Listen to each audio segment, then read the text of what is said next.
स्वराट तेने ब्रह्महृदाय आदिकवये मुह्यन्ति यं सूरयः तानि मृदां यथा विनिमयो यत्र त्रिसर्गो मृषा धाम्ना स्वेन सदा निरस्तकुहकं सत्यं परं धीमहि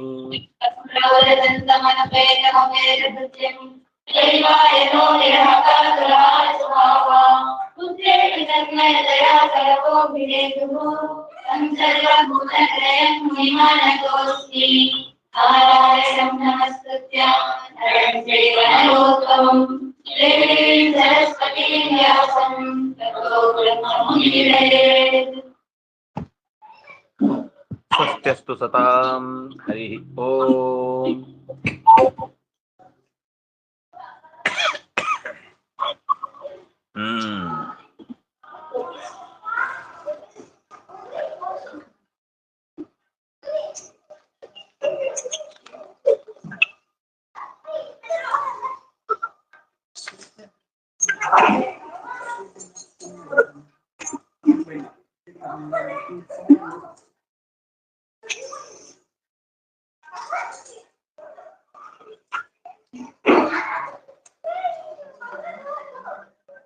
ಸ್ವಯಂಭುವ ಮನು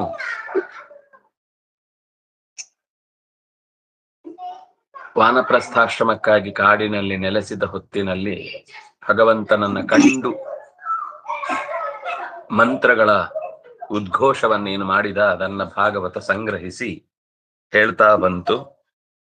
ಪರಂಜ್ಯೋತಿಯಾದ ಭಗವಂತ ಎಂದೂ ಕೂಡ ಮನುಷ್ಯನಾಗಿ ಕರ್ಮವಶದಿಂದ ಜನ್ಮ ತಾಳುವುದು ಅಂತಿಲ್ಲ.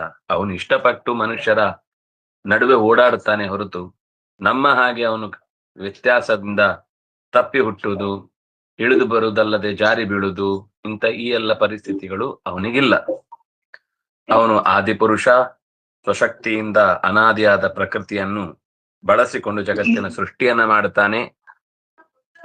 ವಿದ್ಯಾಲಾಭೇನ, ವಿದ್ಯೆಯ ಬಲದಿಂದ ಬಂಧಕ ಶಕ್ತಿಯನ್ನು ದೂರ ಮಾಡಿಕೊಂಡು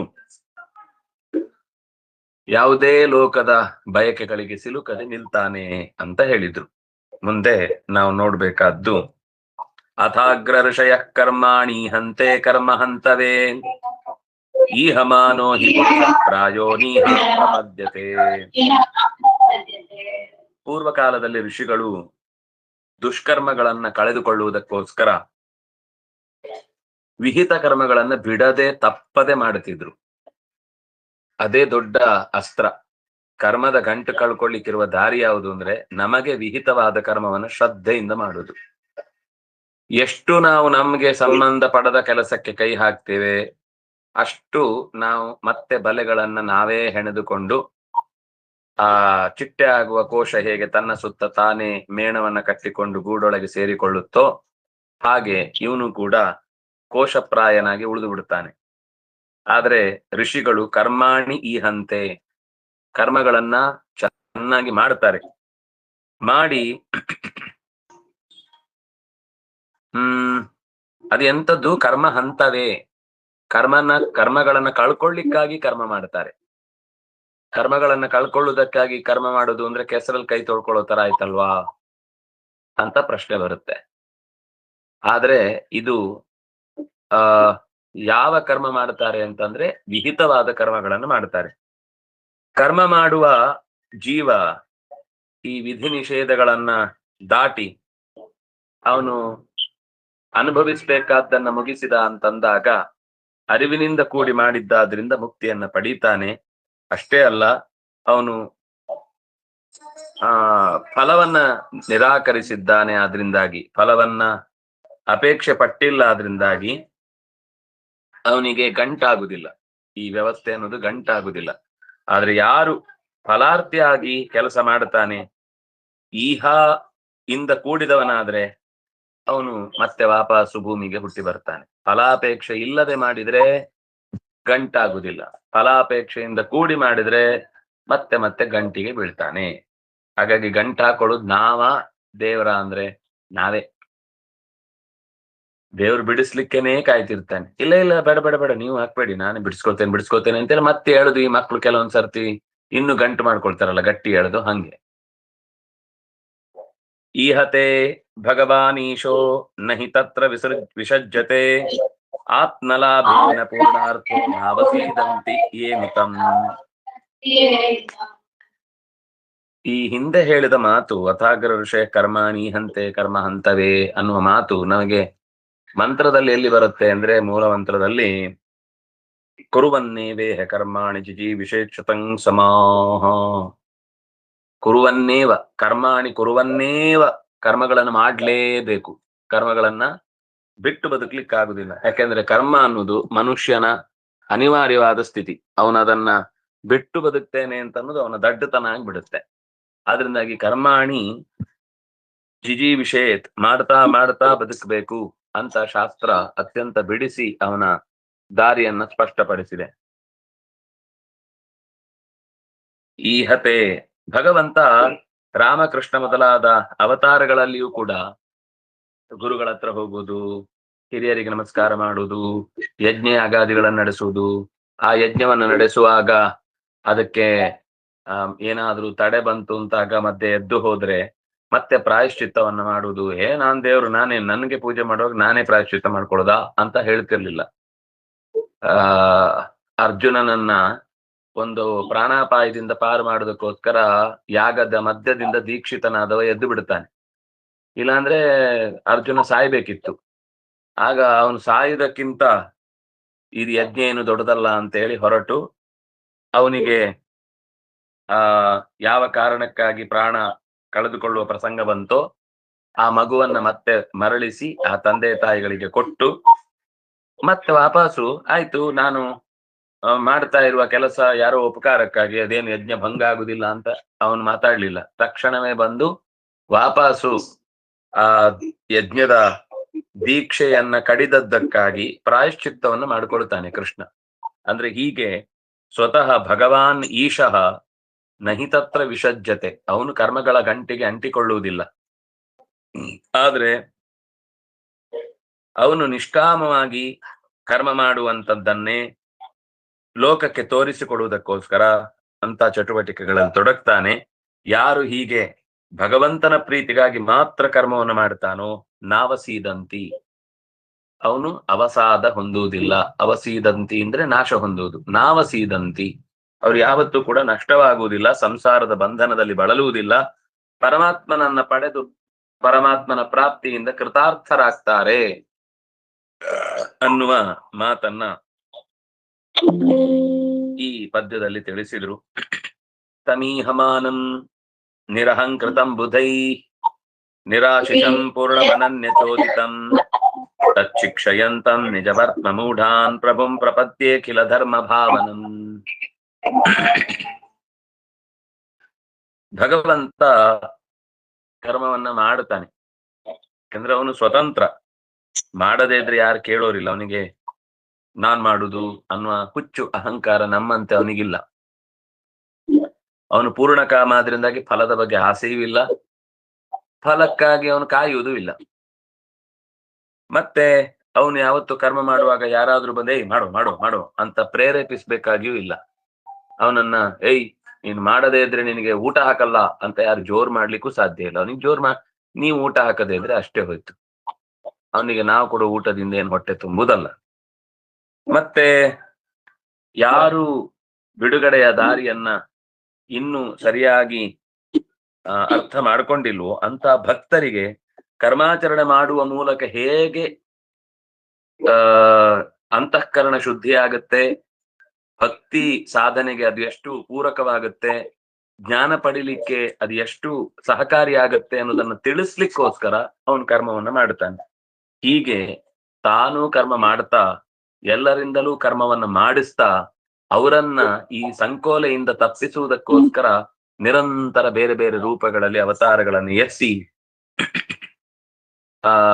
ಭಗವಂತನ ಕಾರುಣ್ಯ ಏನು ಅಂತ ನಾವು ಎಷ್ಟು ನೆನೆಸ್ಕೊಂಡ್ರು ಕಮ್ಮಿ. ಅವನು ಇಳಿದು ಬರುದು ನಮ್ಗೋಸ್ಕರ. ಅವನು ವಸ್ತುತಃ ಯಜ್ಞದ ಮಧ್ಯದಲ್ಲಿ ಕೂತ್ಕೊಂಡು ಎಲ್ಲರ ಹತ್ರ ಆಹುತಿ ತಗೊಂಡು ನಿಮ್ಗೆ ಬೇಕಾದ್ದನ್ನ ಅಲ್ಲಲ್ಲಿಯೇ ಕೊಡ್ತೇನೆ ಅಂತ ಹೇಳಿದ್ರೆ ಸಾಕಾಗ್ತಿತ್ತು. ತಸ್ಮೈ ಯಜ್ಞಾತ್ಮನೇ ನಮಃ ಅಂತ ಅವನನ್ನ ಸ್ತೋತ್ರ ಮಾಡುತ್ತಾರೆ.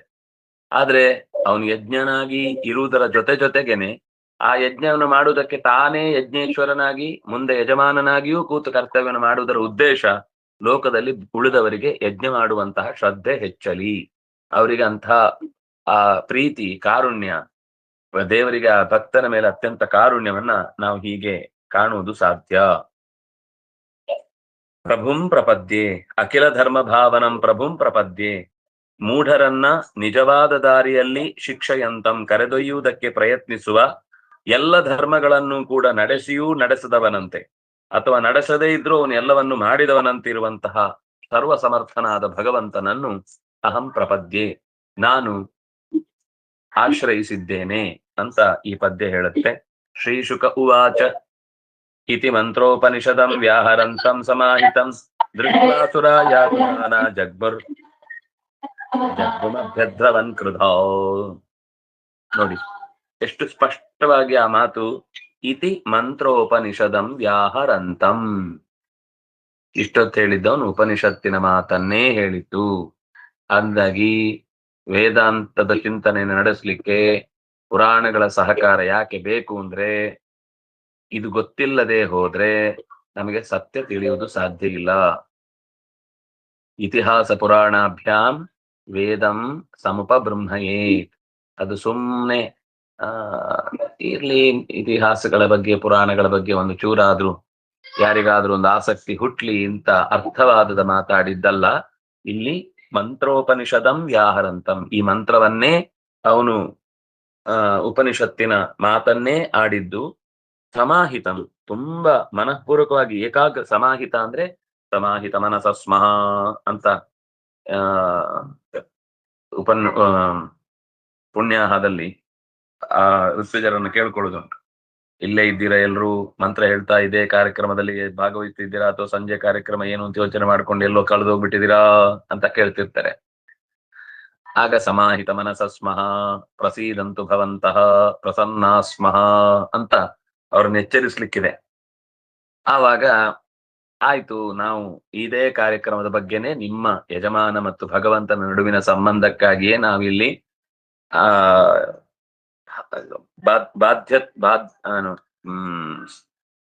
ಜವಾಬ್ದಾರಿಯನ್ನು ಹೊತ್ತು ಕೂತಿದ್ದೇವೆ ಅಂತ ಹೇಳಿಕೊಂಡು ಕೂಡುವಂತಹ ವಿಷಯ ಅದು. ದೃಷ್ಟ್ವಾ ಅಸುರಾಹ, ಇವನು ಹೀಗೆ ಕೈ ಮುಗಿದು ಭಗವಂತನ ಕಡೆಗೆ ಪ್ರಾರ್ಥನೆಯನ್ನು ಮಾಡ್ತಾ ಇರುವುದನ್ನ ನೋಡಿ ರಾಕ್ಷಸರು ಇವನ ಮೇಲೆ, ಇವನು ಏನು ಹೆಸರು ಗಳಿಸಿದ್ದಾನೆ, ಏನು ಸಿಕ್ಕಾಪಟ್ಟೆ ಶಾಸ್ತ್ರದ ಬಗ್ಗೆ ಚೆನ್ನಾಗಿ ಅಧ್ಯಯನ ಮಾಡಿ ನಿಶ್ಚಿಂತೆಯಿಂದ ಇದ್ದಾನೆ ಅಂತ ಅವನ ಮೇಲೆ ಸಿಟ್ಟಿನಿಂದ ಜಗ್ದುಂ ಅಭ್ಯದ್ರವತ್, ಜಗ್ದುಂ ಅಂದ್ರೆ ತಿನ್ನಲು, ಅವನನ್ನು ತಿನ್ಲಿಕ್ಕೋಸ್ಕರ ಅಭ್ಯದ್ರವನ್, ಅವನ ಮೇಲೆ ಮುಗಿಬಿದ್ದರು. ಈ ಮುಗಿಬಿದ್ದರು ಅನ್ನೋದಕ್ಕೆ ಅಭ್ಯದ್ರವನ್ ಅಂತ ಹೇಳ್ತಾರೆ. ಹೇಗೆ ಕ್ರುಧಾ, ಕೋಪದಿಂದ ಮುಗಿಬಿದ್ದರು, ಬಿದ್ದು ಹಲ್ ಮುರ್ಕೊಂಡ್ರಷ್ಟೇ. ತಾನ್ ತಥಾ ವಸಿತಾನ್ ವೀಕ್ಷ್ಯ ಯಜ್ಞ ಸರ್ವಗತೋ ಹರಿಹಿ ಯಾಮೈ ಪರಿವೃತೋ ದೇವೈಹಿ ಹತ್ವಾ ಶಾಸತ್ರವಿಷ್ಟಪಂ. ಸರ್ವತ್ರ ವ್ಯಾಪ್ತನಾಗಿರುವಂತಹ ಯಜ್ಞನಾಮಕ ಪರಮಾತ್ಮ ಹರಿ ಮನುವನ್ನು ನುಂಗ ಹೊರಟಂತಹ ರಾಕ್ಷಸರ ಎದುರುಗಡೆ ಬಂದು ತನ್ನ ಅಸ್ತ್ರಗಳಿಂದ ಅವರನ್ನು ವಧಿಸಿದ, ಕೊಂದ. ಅಷ್ಟೇ ಅಲ್ಲ, ಎಲ್ಲ ದೇವತೆಗಳಿಗೆ ಧೈರ್ಯವನ್ನ ತುಂಬಿ ತಾನೇ ಇಂದ್ರ ಪದವಿಯಲ್ಲಿ ಕೂತು ರಾಜ್ಯಭಾರವನ್ನು ಆಳಿದ. ಇದರಿಂದ ಒಂದು ಗೊತ್ತಾಯಿತು,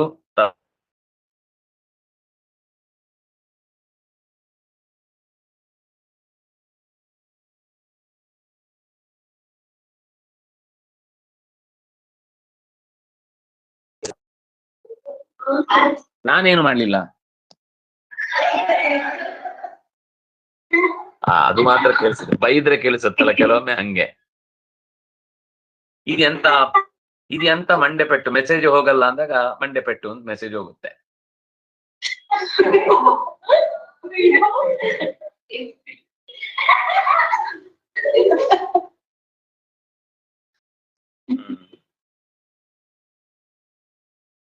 ಅಂದ್ರೆ ಈ ಮೊದಲನೇ ಮನ್ವಂತರದಲ್ಲಿ ತ್ರಿವಿಷ್ಟಪಂ ಅಶಾಸತ್, ತ್ರಿವಿಷ್ಟಪವನ್ನು ಸ್ವತಃ ಯಜ್ಞನಾಮಕ ಪರಮಾತ್ಮನೇ ಇಂದ್ರನ ಪದವಿಯಲ್ಲಿ ಕೂತು ಆಳಿದ. ಅಂದ್ರೆ ಮೊದಲನೇ ಮನ್ವಂತರದ ಇಂದ್ರ ಯಾರು ಅಂದ್ರೆ ಸ್ವತಃ ಭಗವಂತನೇ. ಹಾಗಾಗಿ ಪುರುಹೂತ ಯಾರು ಅಂದ್ರೆ ಅದು ಭಗವಂತನೇ. ಆಮೇಲೆ ಅವನಿಗೆ ಬಾಡಿಗೆ ಕೊಟ್ಟ, ನೀನು ಕೂಡ ಈ ಪುರುಹೂತ ಶಬ್ದದಿಂದ ವಾಚ್ಯನಾಗು ಅಂತ ಅವನಿಗೆ ಕೊಟ್ಟ. ತ್ವಾರೋಚಿಷೋ ದ್ವಿತೀಯೋಸ್ತು ಮನುರಗ್ನೇ ಸುತೋ ಭವತ್ ಜುಮತ್ಸುಷೇಣ ಪ್ರಮುಖಾಸ್ತಸ್ಯ ಚಾತ್ಮನಃ. ಅಗ್ನಿಪುತ್ರನಾದಂತಹ ಸ್ವಾರೋಚಿಷ ಎರಡನೆಯ ಮನ್ವಂತರದ ಆಧಿಪತ್ಯವನ್ನು ವಹಿಸಿದ. ಮತ್ತೆ ಕೇಳಿಸ್ತಿಲ್ವಾ?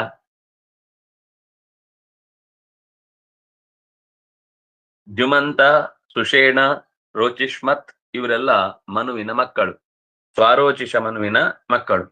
ತತ್ರೇಂದ್ರೋ ರೋಚನಸ್ತ್ವಾಸೀತ್ ದೇವಾಶ್ಚ ತುಷಿತಾದಯ ಓಜಸ್ತಂಭಾದಯ ಋಷಯೋ ಬ್ರಹ್ಮವಾದಿನಃ.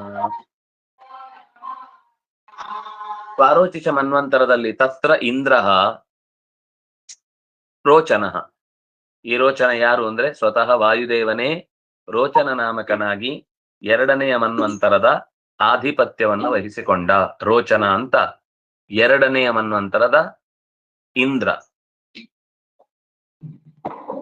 ಆಸೀತ್ ದೇವಾಶ್ಚ, ಆಗ ದೇವತೆಗಳಿಗೆ ಏನು ಹೆಸರು ಅಂದ್ರೆ ತುಷಿತಾಹ ಅಂತ ಹೆಸರು. ಈಗ ಸುರಾಹ ಅಂತ ನಾವು ಕರಿತೇವಲ್ಲ ಗುಂಪಲ್ಲಿ, ಆವಾಗ ಅವರನ್ನ ತುಷಿತಾಹ ಅಂತ ಕರಿತಾ ಇದ್ರಂತೆ. ಅಂದ್ರೆ ದೇವತೆಗಳಿಗೆ ಪ್ರತಿ ಮನ್ವಂತರದಲ್ಲಿ ಗುಂಪಲ್ಲಿ ಗೋವಿಂದ ಅಂತ ಒಂದು ಬೇರೆ ಹೆಸರಿರುತ್ತೆ, ಸಾಮಾನ್ಯವಾಗಿ ಒಂದು ಹೆಸರಿರುತ್ತೆ ಅವರವರಿಗೆ ಪ್ರತ್ಯೇಕವಾಗಿ. ಗುಂಪಲ್ಲಿ ಕರೆಯುವಾಗ ಒಂದು ವಿಶಿಷ್ಟವಾದ ಹೆಸರಿರುತ್ತೆ, ಅದು ತುಷಿತಾಹ ಅನ್ನೋ ಹೆಸರಿನಿಂದ ಕರಿತಾ ಇದ್ರು. ಓಜಸ್ತಂಭಾದಯ ಸಪ್ತ, ಇಲ್ಲಿ ಓಜಸ್ತಂಭ ಮೊದಲಾದ ಬ್ರಹ್ಮಜ್ಞಾನಿಗಳು 7 ಋಷಿಗಳಾಗಿ, ಈಗ ಕಶ್ಯಪ, ಅತ್ರಿ, ಭರದ್ವಾಜ ಮೊದಲಾದ ಜಮದಗ್ನಿ, ವಸಿಷ್ಠ ಅಂತ ನಾವೇನ್ ಹೇಳ್ತೇವೆ, ಹಾಗೇನೆ ಪ್ರತಿ ಮನ್ವಂತರಕ್ಕೆ ಸಪ್ತ ಋಷಿಗಳು ಬೇರೆ ಬೇರೆ ಇದ್ದಾರೆ. ಹಾಗೆ ಬೇರೆ ಬೇರೆ ಸಪ್ತರ್ಷಿಗಳಲ್ಲಿ ಎರಡನೇ ಮನ್ವಂತರದಲ್ಲಿ ಓಜಸ್ತಂಭ ಮೊದಲಾದ 7 ಜನ ಇದ್ರು. ಋಷೇಸ್ತು ವೇದ ಶಿರಸಸ್ತು ಶಿತಾ ನಾಮ ಪತ್ನ್ಯಭೂತ್ ತಸ್ಯಾಂ ಚಿತ್ತಿ ತಥೋ ದೇವೋ. ವೇದ ಶಿರಸ್ ಅಂತ ಒಬ್ಬ ಋಷಿ, ಅವನಿಗೆ ತುಷಿತಾ ಅನ್ನುವ ಹೆಸರಿನೊಬ್ಳು ಹೆಂಡತಿ. ಅವಳಲ್ಲಿ ಪರಮಾತ್ಮ ವಿಭು ಅನ್ನುವ ರೂಪದಿಂದ ಅವತರಿಸಿದ. ಅದೇ ಹೆಸರಿನಿಂದ ಅಭಿವಿಶ್ರುತ. ಅಭಿವಿಶ್ರುತ ಅಂದ್ರೆ ಪ್ರಖ್ಯಾತನಾದ. ದೇವರಿಗೆ ಯಜ್ಞ ಇತ್ಯಾದಿ ರೂಪಗಳಿದ್ದ ಹಾಗೆ ವಿಭು ಅನ್ನುವ ಒಂದು ವಿಶಿಷ್ಟವಾದ ರೂಪ ಇತ್ತು. ಅದು ವೇದ ಶಿರಸ್ಸಿಗೆ ಮಗನಾಗಿ ಹುಟ್ಟಿದಂತಹ ಭಗವಂತನ ರೂಪ. 88 ಸಹಸ್ರಾಣಿ ಮನಯೋ ಯೇ ಧೃತೌ ವ್ರತಾಃ ಅನ್ವಶಿಕ್ಷನ್ ವ್ರತಂ ತಸ್ಯ ಕೌಮಾರ ಬ್ರಹ್ಮಚಾರಿಣಃ. ಈ ವಿಭುವಿನಿಂದಲೇನೆ 88,000 ಜನ ವ್ರತಧಾರಿಗಳಾದಂತಹ ಬಾಲ ಬ್ರಹ್ಮಚಾರಿಗಳು ಮುನಿಗಳಾಗಿ ಬ್ರಹ್ಮಚರ್ಯವನ್ನ ಅಭ್ಯಾಸ ಮಾಡಿದ್ರು. ಕೌಮಾರ ಬ್ರಹ್ಮಚಾರಿಣಃ ಅನ್ವಶಿಕ್ಷನ್. ಅನ್ವಶಿಕ್ಷನ್ ಅಂದ್ರೆ ಅಭ್ಯಾಸ ಮಾಡಿದ್ರು, ಅವನಿಂದ ಕಲಿತರು ಹೇಗೆ ಈ ವ್ರತವನ್ನ ಪಾಲಿಸ್ಬೇಕು. ಕೌಮಾರ, ಕುಮಾರ ವಯಸ್ಸಿನಲ್ಲೇ, ಕೌಮಾರದಲ್ಲೇ, ಕೌಮಾರ ಅಂದ್ರೆ ಇನ್ನೂ ಮಾರನ ಕುತ್ಸಿತತೆ ಅವರನ್ನ ಕಾಡಿಲ್ಲ, ಮನ್ಮಥನ ದೃಷ್ಟಿ ಅವರಿಗಿನ್ನೂ ಬಂದಿರಲ್ಲ, ಅಂತರವನ್ನ ಕುಮಾರ ಅಂತ ಕರೀತಾರೆ. ಆ ಹೊತ್ತಿನ ಬ್ರಹ್ಮಚರ್ಯ ಅಂತ ಅನ್ನೋದು ಅತ್ಯಂತ ಪರಿಶುದ್ಧವಾದದ್ದು. ಅದನ್ನ ಭಗವಂತ ವಿಭುರೂಪದಿಂದ ಈ 88,000 ವ್ರತಧಾರಿಗಳಿಗೆ, ಬಾಲಬ್ರಹ್ಮಚಾರಿಗಳಿಗೆ ಉಪದೇಶವನ್ನ ಮಾಡಿದ. ತೃತೀಯ ಉತ್ತಮೋ ನಾಮ ಪ್ರಿಯೋ ವ್ರತ ಸುತೋ ಮನು ಪವನ ಸೂರ್ಯೋ ಯಜ್ಞಹೋತ್ರ ತತ್ಸುತಾನೃಪ.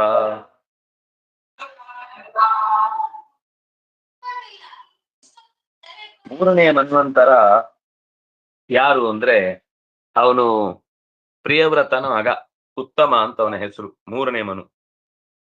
ಓ ರಾಜನೇ, ಅವನ ಮಕ್ಕಳೇ ಮತ್ತೆ ಪವನ, ಸಂಜಯ ಮತ್ತು ಯಜ್ಞಹೋತ್ರ ಅಂತ 3 ಜನ.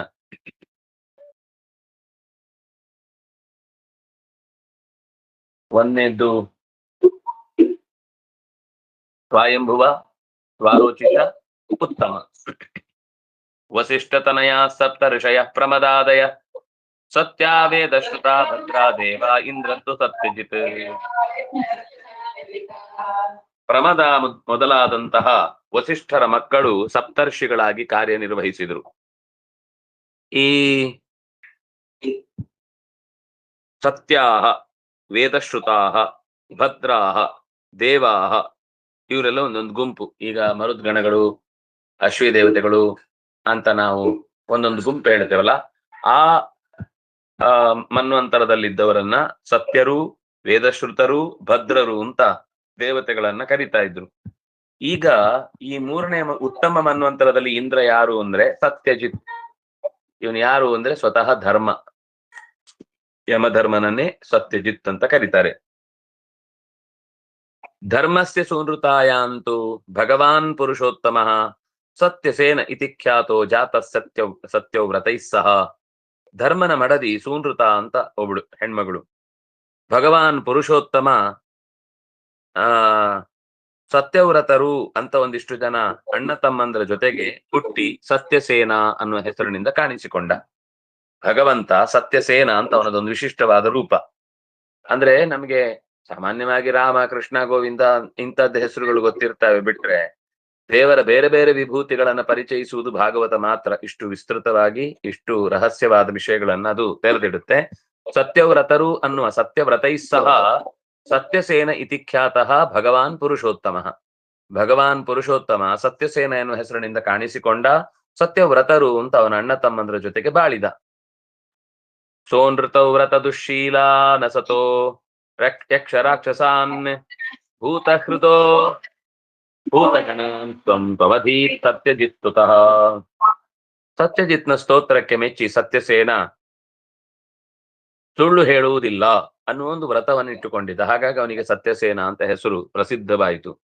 ಆದರೆ ದುಷ್ಟ ಸ್ವಭಾವದ ಕೆಟ್ಟ ರಾಕ್ಷಸರನ್ನು ಕೂಡ ಅವನು ಅನಿವಾರ್ಯವಾಗಿ ಎದುರಿಸಬೇಕಾಯಿತು. ಯಾಕಂದ್ರೆ ಸಿಕ್ಕಾಪಟ್ಟೆ ಪ್ರಾಣಿ ಹಿಂಸೆ ಮಾಡ್ತಾ ಇದ್ರು. ಅದರಿಂದಾಗಿ ಭೂತದ್ರುಹ, ಭೂತದ್ರುಹ ಅಂದ್ರೆ ಸಿಕ್ಕಿದ ಎಲ್ಲಾ ಜೀವಿಗಳಿಗೂ ಉಪದ್ರವವನ್ನು ಕೊಡ್ತಾ ಇದ್ದಂತಹ ಅವರನ್ನ ಭಗವಾನ್ ಅವಧೀತ್, ಕೊಲ್ಲೇಬೇಕಾಯ್ತು. ಅವರು ಮಾಡ್ತಾ ಇರುವ ಉಪದ್ರಕ್ಕೆ ಪರಿಹಾರ ಇರಲಿಲ್ಲ. ಸತ್ಯಜಿತ್ ಸ್ತುತಃ, ಅನೇಕ ಸ್ತೋತ್ರಗಳಿಗೆ ಸತ್ಯಜಿತ್ ಅನ್ನುವಂಥವನ ಸ್ತೋತ್ರಕ್ಕೆ ಮೆಚ್ಚಿದ ಭಗವಂತ ಸತ್ಯಸೇನ ಅವರನ್ನೆಲ್ಲ ನಾಶ ಮಾಡಿದ. ಚತುರ್ಥ ಉತ್ತಮ ಭ್ರಾತ ಮನುರ್ನಾಮ್ನಾ ಚ ತಾಪಸ ವೃಷ ಇತ್ಯಾತಿರ್ನರ ಕೇತು ಇತ್ಯಾದ್ಯ ದಶಸುತ. ಉತ್ತಮನ ತಮ್ಮ ಒಬ್ಬ ಇದ್ದ ತಾಪಸ ಅಂತ, ಅವನ್ ನಾಲ್ಕನೇ ಮನ್ವಂತರದ ಅಧಿಪತಿ.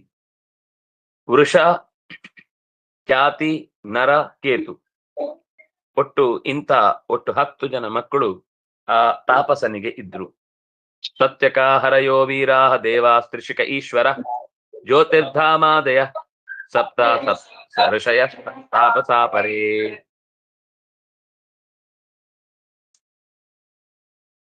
ಸತ್ಯಕರು ಹರಿ ಅಂತ ಸತ್ಯ ಅನ್ನುವ ಹೆಸರಿನವರು ಸತ್ಯಕಾಹ, ಹರಿ ಅನ್ನುವ ಹೆಸರಿನವರು ಒಂದಿಷ್ಟು ಜನ, ವೀರರು ಅನ್ನೋ ಒಂದಿಷ್ಟು ಜನ ದೇವತೆಗಳು ತಾಪಸ ಮನ್ವಂತರದಲ್ಲಿ ಆ ಹೆಸರಿನಿಂದ ಜೀವಂತವಾಗಿ ಉಳಿದ್ರು. ತ್ರಿಶಿಖ ಅನ್ನುವಂಥವನು ಆಗ ಇಂದ್ರನಾದ. ಯಾರಿವನು ಅಂತಂದ್ರೆ ನಾ ಸತ್ಯ, ಇವನನ್ನ ತ್ರಿಶಿಖ ಅಂತ ಕರೀತಾರೆ. ಈ ಹೆಸರೆಲ್ಲ ನೆನ್ಪಿಟ್ಕೊಳ್ಳಿ. ಸತ್ಯಜಿತ್ ಒಬ್ಬ, ತ್ರಿಶಿಖ ಒಬ್ಬ. ಮೊದಲನೇವನು ಯಜ್ಞ, ಎರಡನೇವನು ರೋಚನ, ಮೂರನೇವನು ಸತ್ಯಜಿತ್, ನಾಲ್ಕನೇವನು ಈಗ ನಾವು ನೋಡಿದ ಹೆಸರು ಏನ್ ಹೆಸರು?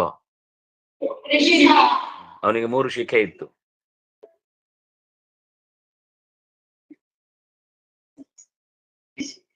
ಇನ್ನು ಈ ತ್ರಿಶಿಖ ಇಂದ್ರ ಆದ್ರೆ ಜ್ಯೋತಿರ್ಧಾಮ ಅಂತ ಒಂದಿಷ್ಟು ಜನ ಋಷಿಗಳಿದ್ರು. ಅವರು ಸಪ್ತರ್ಷಿಗಳಾಗಿ ಕರ್ತವ್ಯವನ್ನ ನಿರ್ವಹಿಸಿದ್ರು ಅಂತ ಹೇಳ್ತಾ ಇದ್ದಾರೆ. ಇನ್ನು ಮುಂದೆ ದೇವಾ ವೈಧೃತಯೋ ನಾಮ ವಿಧೃತೆ ಸ್ತನಯಾ ನೃಪ ನಷ್ಟಾಕಾಲೇನ ಯೈ ದೇವಾ ವಿಧೃತಾಸ್ವೇನ ತೇಜಸ. ವಿಧೃತಿಯ ಮಕ್ಕಳು ವೈಧೃತರು.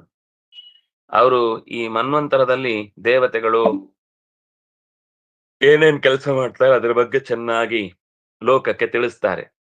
ಕಾಲದ ಬಲದಿಂದ ಮರೆಯಾದ ವೇದಗಳನ್ನ ಮತ್ತೆ ತಮ್ಮ ತಪಶಕ್ತಿಯಿಂದ ಇವರೇ, ಈ ವಿಧೃತಿಯ ಮಕ್ಕಳೇ ವೈಧೃತರೇ ಜಗತ್ತಿನಲ್ಲಿ ಮತ್ತೆ ಮರು ಪ್ರಚಾರಕ್ಕೆ ಬರುವಂತೆ ಮಾಡಿದವರಾದ್ರಿಂದಾಗಿ ಇವರನ್ನು ಇತಿಹಾಸದ ಪುಟಗಳು ನೆನೆದು ವೇದವನ್ನು ಉಳಿಸಿದ್ದಕ್ಕಾಗಿ ಅವರಿಗೆ ವಿಶೇಷವಾದ ಕೃತಜ್ಞತೆಗಳನ್ನು ಒಪ್ಪಿಸುತ್ತೆ.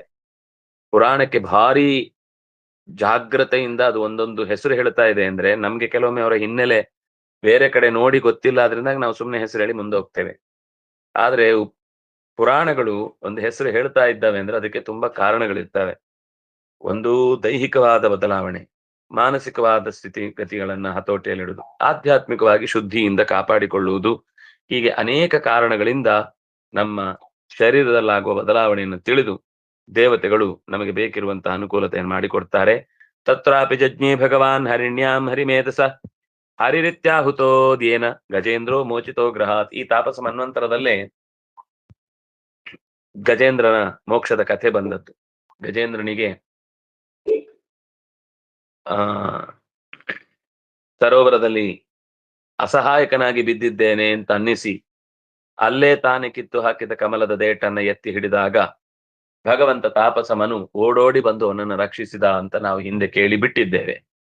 ಆದ್ರಿಂದಾಗಿ ಮೋಚಿತೋ ಗ್ರಹಾತ್, ಗ್ರಹ ಅಂದ್ರೆ ಮೊಸಳೆ, ಮೊಸಳೆಯಿಂದ ಗಜೇಂದ್ರ ಮೋಚಿತ ಹರಿರಿತ್ಯಾಹುತೋ ಏನ, ಓ ನಾರಾಯಣ ಅಂತ ಕರೆದ ತಕ್ಷಣ ಓಡಿ ಬಂದಂತವನೇ ಗಜೇಂದ್ರ ವರದ. ನಾವ್ ಯಾಕೆ ನಿತ್ಯ ಗಜೇಂದ್ರ ವರದ ಅಂತ ಸ್ಮರಣೆ ಮಾಡಬೇಕು ಅಂತ ಕೇಳ್ತಾರೆ ಕೆಲವರು. ಆದ್ರೆ ಅವನ ಸ್ಮರಣೆ ಮಾಡಿದ್ರೆ ಅವನು ಹೇಗೆ ಕ್ಷಣವೂ ತಪ್ಪದೆ ಮರುಕ್ಷಣದಲ್ಲಿ ಬೇಕಿರುವಂತ ಅನುಗ್ರಹವನ್ನು ಮಾಡ್ತಾನೋ ಹಾಗೆ ನಮಗೂ ಕೂಡ ಅಂತ ಅನುಕೂಲತೆ ಎಲ್ಲರಿಂದ ಸಿಗಲಿ ಮತ್ತು ಎಲ್ಲರಿಗೂ ಉಪಕಾರ ಆಗುವಂತ ಬದುಕನ್ನು ನಡೆಸುವಂತಾಗಲಿ ಅನ್ನೋ ದೃಷ್ಟಿಯಿಂದ ಈ ಮಾತನ್ನ ಸಂಗ್ರಹ ಮಾಡಿದ್ರು. ರಾಜೋವಾಚ ಬಾದರಾಯಣಯೇ ತತ್ತೇ ಶ್ರೋತುಮಿಚ್ಛಾಮಹೇ ವಯಂ ಹರಿರ್ಯಥಾ ಗಜತೆಂ ಗ್ರಾಹಸ್ಥ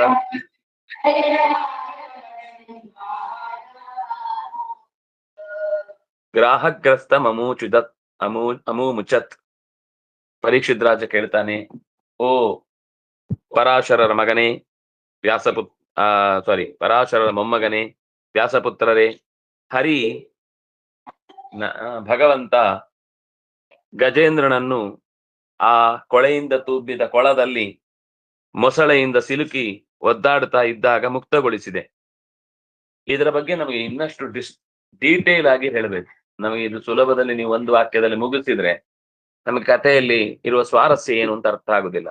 ಅದರ ಬಗ್ಗೆ ನಂಗೆ ಬಿಡಿಸಿ ಹೇಳಬೇಕು. ತತ್ಕಥಾ ಸುಮಹಾ ಪುಣ್ಯ ಧನ್ಯ ಪ್ರತ್ಯಯನ ಶುಭಾ ಯತ್ರ ಯತ್ರೋತ್ತಮ ಶ್ಲೋಕೋ ಭಗವಾನ್ ಗೀಯತೆ ಹರಿ.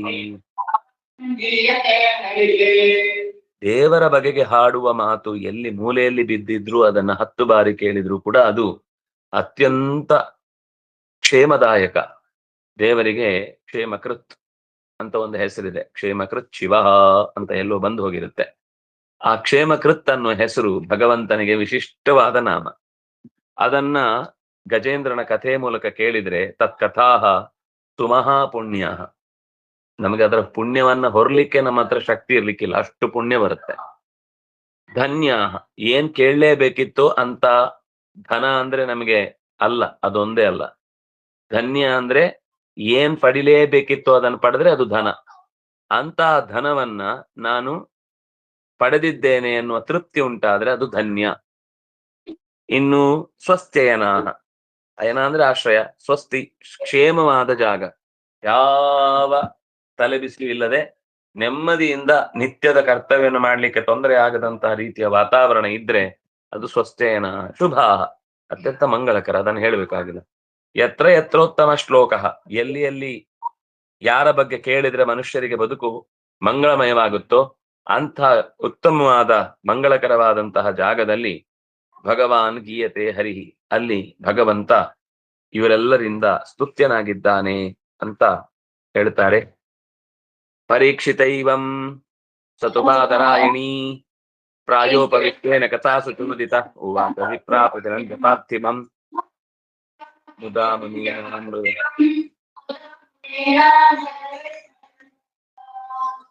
ಸೂತ ಪುರಾಣಿಕರು ಹೇಳ್ತಾರೆ, ಪ್ರಾಯೋಪವೇಶಕ್ಕೆ ಕೂತಿದ್ದಂತಹ ಪರೀಕ್ಷಿತ್ ರಾಜನಿಗೆ ಈ ಕಥೆಗಳನ್ನ ಕೇಳಿದಾಗ ಶುಕಾಚಾರ್ಯರು, ನೀವು ನನ್ನನ್ನ ಅಂಡರ್ ಎಸ್ಟಿಮೇಟ್ ಮಾಡಬೇಡಿ, ನಾನು ತುಂಬಾ ಶ್ರದ್ಧೆಯಿಂದ ಕಥೆ ಕೇಳ್ತಾ ಇದ್ದೇನೆ, ಆದ್ರಿಂದಾಗಿ ಪ್ರತಿ ಕ್ಷಣದಲ್ಲೂ ಕೂಡ ನಾನು ಆನಂದದಿಂದ ಕೇಳ್ತಾ ಇದ್ದೇನೆ ಅಂತ ಹೇಳಿದಾಗ ಅಂಥ ರೀತಿಯಲ್ಲಿ ಕಥೆ ಕೇಳ್ತಾ ಇದ್ದ ರಾಜನನ್ನು ಪಾರ್ಥಿವಂ ಪ್ರತಿನಂದ್ಯ, ರಾಜನನ್ನು ಚೆನ್ನಾಗಿ ಹೊಗಳಿದ್ರು ಋಷಿಮುನಿಗಳು. ನಿನ್ನಂತಹ ಕೇಳುಗ ಒಬ್ಬ ಇದ್ರೆ ಸಾಕು, ಅದು 1000 ಜನ ಕೇಳುಗರಿದ್ದ ಹಾಗೆ.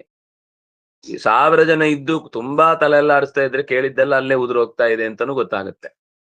ಆದ್ರಿಂದಾಗಿ ನಿನ್ನಂತ ಒಬ್ಬ ಕೇಳುಗ ಸಾಕು.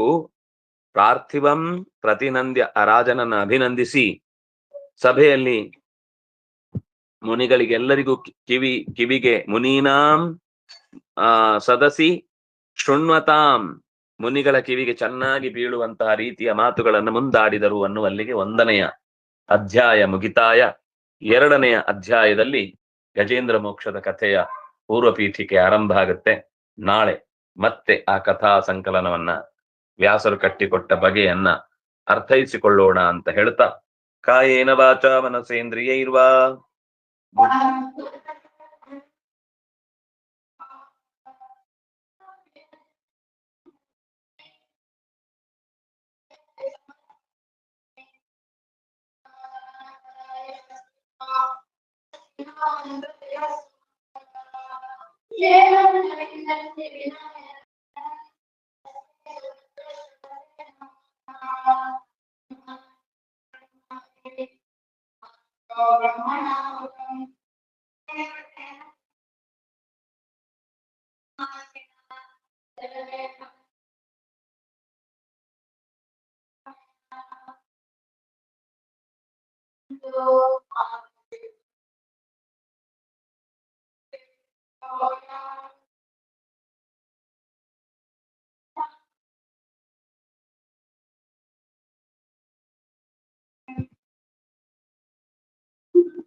ಶ್ರೀಕೃಷ್ಣ.